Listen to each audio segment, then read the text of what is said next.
Het jy geweet dat is artikel 5 van die WA verkeerpunt vir werknemersregte?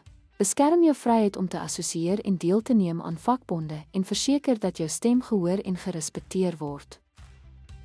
Artikel 5 beskerm werknemers se regte op vryheid van assosiasie en deelname aan vakbondaktiwiteite. Non-slag is outomaties onbillik indien dit plaasvind omdat 'n werknemer het deelgeneem aan wettige vakbondaktiwiteite.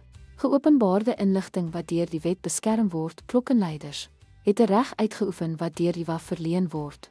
Deur die feite te ontleed, kan 'n mens bepaal of die ontslag voortspruit uit die uitoefening van beskermde regte, wat dit outomaties onbillik maak.